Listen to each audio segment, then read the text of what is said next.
দ্বীপ্রহর। আমি ডক্টর সুদর্শন রায়, সাইকিয়াট্রিস্ট। আজকে আপনাদের জন্য আরেকটা মানসিক স্বাস্থ্য সম্বন্ধে সচেতনতা বৃদ্ধির উদ্দেশ্যে ভিডিও আমি উপস্থাপনা করছি এবং প্রাকৃতিক পরিবেশে এই ধরনের ভিডিও আমি ইউজুয়ালি তুলে থাকি আর কি। এবং আজকে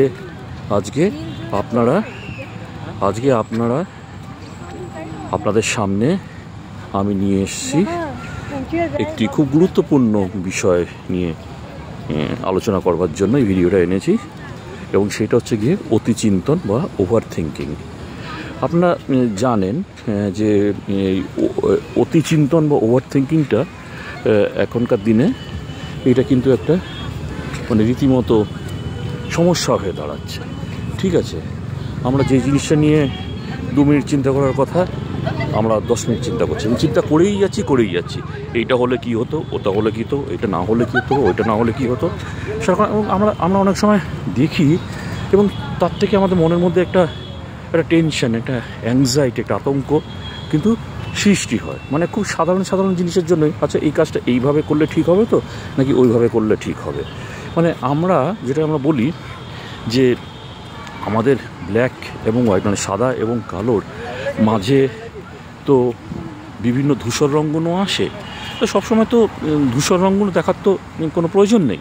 বা reading in between the lines, দুটো লাইনের মাঝখানে একটা সংবাদপত্রে সংবাদ পড়ছেন, এই লেখাটার মানে কি, ওটার মানে কি, ওইটাও হতে পারতো, এইটাও হতে পারতো, চিন্তাভাবনা করলেন। কিন্তু চিন্তাভাবনা করতে লাভ নেই, আপনি তো সেটাকে যদি না বিশ্লেষণের উদ্দেশ্যেই আপনাকে সেই জিনিসটা দেওয়া হয়, আপনার তো বিশ্লেষণ করবার সেরকম কোনো প্রয়োজন নেই।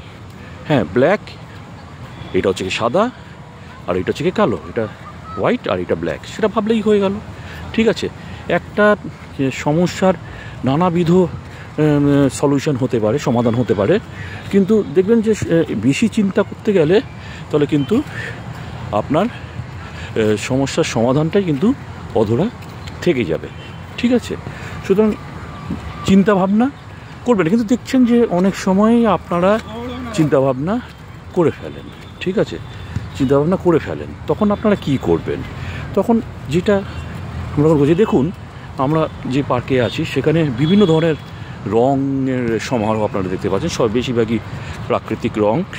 ঠিক আছে, গাছ হোক, পথ হোক, যারা যাচ্ছে তাদের জামার কাপড় হোক, ডাস্টবিনের রং হোক, আমাদের পার্কের বেঞ্চিগুলোর রং হোক আলাদা। ঠিক আছে, আমি যখন একটা রঙের দিকে এক দৃষ্টিতে তাকিয়ে থাকবো, তাহলে তখন কিন্তু সেই রঙটার মধ্যে কী কী ডিফেক্ট আছে, কী কী খুঁত আছে, বা রঙটা কোন জায়গাতে একটু বেশি পড়েছে, কোন জায়গাতে একটু কম পড়েছে, কোথায় রঙ উঠে গেছে, সেটা কিন্তু আমাদের নজরে আসবে। সেটা না করে যদি একটা রঙ দেখলাম, তারপরে আরেকটা রঙ দেখলাম, ধরুন গাছের পাতার রঙ দেখলাম, ঘাসের রঙ দেখলাম, মাটির রঙ দেখলাম, শার্টের রঙটা দেখতে পাচ্ছি, বিভিন্ন যারা এসছেন পার্কে ঘুরতে বিনোদনের উদ্দেশ্যে, নির্মল আনন্দ পাওয়ার উদ্দেশ্যে, তাদের জামাকাপড়ের রঙটা লক্ষ্য আমরা করছি। ঠিক আছে, এই সাদা রঙের একটা স্ট্যাচু আমাদের সামনে আছে, সেটাকে লক্ষ্য করছি। তাহলে দেখবেন আমরা কিন্তু ওই যে রঙটার মধ্যে যে খুঁতগুলো যে ছিল, সে খুঁতগুলো কিন্তু আর আমাদের মনে আর আসবে না। আমরা সেই রঙটা সম্বন্ধে যে চিন্তাভাবনাটা করছিলাম, সেই চিন্তাভাবনাটা কিন্তু আমাদের থেমে যাবে। ঠিক আছে, তার এখান থেকেই আপনারা কিন্তু সমস্যার সমাধান কিন্তু আপনারা নিজেরাই কিন্তু পেয়ে যাবেন। অর্থাৎ যে একটা বিষয়ের উপর অতিরিক্ত মনোনিবেশ না করে, যদি আপনি একটা বিষয়ের উপর কিছুটা সময় মনোনিবেশ করে যদি সমাধান তার মধ্যে বেরোতে ভালো আছে, আর যদি না বেরোয় তাহলে আপনারা কি করবেন, আপনারা অন্য একটা সমস্যা, অন্য একটা ইস্যু নিয়ে, অন্য একটা বিষয় নিয়ে পড়বেন, আবার সেই বিষয়টাকে সমাধান করে এই বিষয় প্রয়োজনীয় পরীক্ষার প্রশ্নপত্রে যেটা আমরা করি, সেটা MCQ হোক বা আমরা multiple choice question, computer based টেস্টগুলো, CBT, তাতে আমরা যেটা করি যে আমরা যদি একটা কোয়েশ্চেনের উত্তর না জানা থাকে, তখনই পুরো জিনিসটা আসছে না, তখন আমরা পরের কোয়েশ্চেনে আমরা চলে যাই।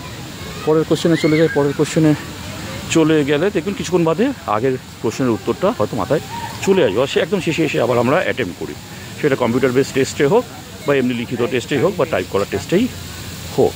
হ্যাঁ, সুতরাং ওই রঙের প্রতি মনোনিবেশের কথাটা যেরকম বললাম, এখানেও কিন্তু আমরা সেইভাবে করতে পারি।